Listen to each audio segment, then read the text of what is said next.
윤석열 대통령 당선인은 10일 오후 2시에 윤석열 정부 초대 경제부총리 겸 기획재정부 장관에 추경호 국민의힘 의원을 지명하는 등 8개 부처 장관 인선을 발표했습니다. 이날 발표된 장관 후보 중에 원희룡 국토부 장관 후보자를 비롯해서 이종호 과기부 장관 후보자, 정호영 보건복지부 장관 후보자는 해당 부처 장관 후보자로 크게 하마평에 오르내리지 않았던 인사들인데 깜짝 발탁이었습니다.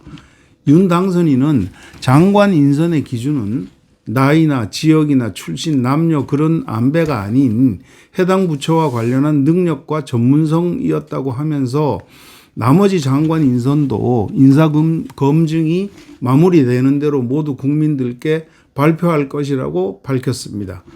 경제부총리를 제외한 통일부, 교육부 등 부총리급 부처와 고용노동부, 농림축산식품부, 법무부, 외교부, 중소벤처기업부, 해양수산부, 행정안전부, 환경부 등 10개 부처 장관 후보자도 아마 하마평에 오르내리지 않았던 깜짝 인사가 있을지도 모르겠습니다.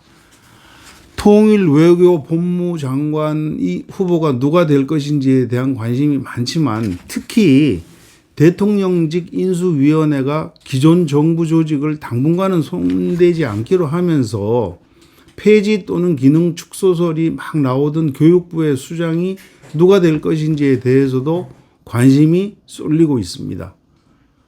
사회부총리를 겸하는 교육부 장관으로 현재 하마평에 오르내리는 인사는 정철영 서울대 농산업교육과 교수, 최진석 서강대 철학과 명예교수 등인데 교육부는 일단 현 체제대로 존속하게 됐지만 규모가 크든 작든 간에 개편과 개혁은 불가피할 것으로 보입니다.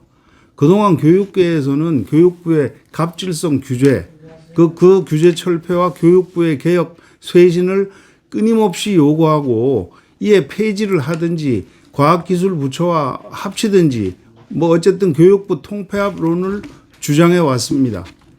숙명여대 송기창 교수는 고등교육 정책에 대해서 그동안 교육부는 고등교육법과 사립학교법을 규제 덩어리로 만드는데 일조했다면서 포지티브 규제를 네거티브 규제, 그러니까 이제 불허한다는 사항만 놔두고 나머지는 모두 허용한다는 건데 그렇게 전환해서 규제를 대폭 축소해야 된다고 주장하고 있습니다. 이러한 점에서 현재 거론되는 그 대학 교수 출신의 교육부 장관으로는 윤석열 정부가 목표로 하는 포스트 코로나 시대의 교육 대전환, 그리고 4차 산업혁명 시대에 걸맞은 100만 디지털 인재 양성, 이런 목표를 이루어내기가 굉장히 어려울 것이라는 의견이 지배적입니다.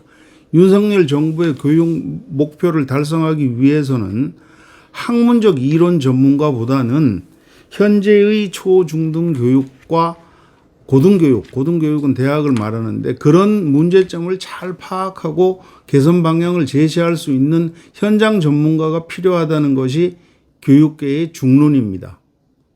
즉 다시 말해서 교육 문제에 대해서 단순히 이론적으로 접근을 하는 학자들이나 또는 개념적으로 얘기하는 정치인 출신이 아니라 실제 초, 중등 교육 현장을 지휘하고 경험한, 예를 들자면 교육감 출신이라든가 대학 총장 또는 대학에서의 보직 경험 또는 그 교육부 관련 단체의 그 장, 이런 경험 등 현장에서의 다양한 경험과 행정과 조직관리 능력을 갖춘 인사들이 사회부총리로서는 적임자라고 얘기들 합니다.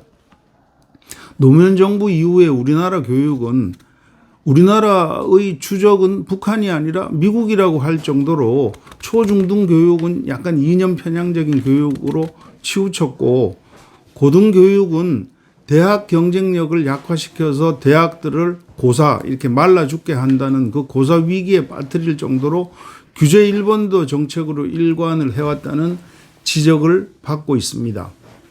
교육부의 수장이라면 초, 중등 교육의 교육 불균형을 바로잡는 동시에 4차 산업혁명과 포스트 코로나 시대에 대비한 대비하고 환경 인구 감소 등으로 심각해진 지방대 위기의 해법을 찾아내고 대학의 연구 기능을 강화하고 산학협력, 지역사회 발전을 아우르는 국가교육 기능 재정립을 해내야만 할 것입니다.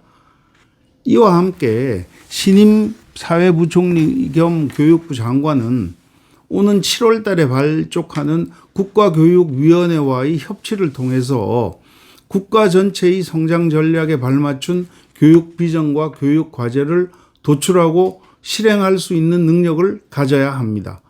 국가교육위원회는 작년 7월 1일 국회 본회의에서 설치법이 통과돼서 이번 7월 달에 출범을 하는데 20년 전인 2002년부터 교육 분야 대선 공약 단골 메뉴였던 만큼 초대 위원장이 누구일지에 대한 교육계의 관심도 매우 뜨겁습니다. 국가교육위원회는 대통령 임기가 5년인데 그 5년보다 훨씬 긴 10년 기간 동안 교육정책을 결정하는 권한을 갖게 되는데 국가교육위원회가 정책 방향을 제시하면 교육부가 실무를 집행하는 방식으로 진행되기 때문에 교육부 장관과 국가교육위원회 위원장의 선임은 매우 중요합니다. 국가 백년 대계가 그들의 손에 달려 있기 때문입니다. 이상입니다.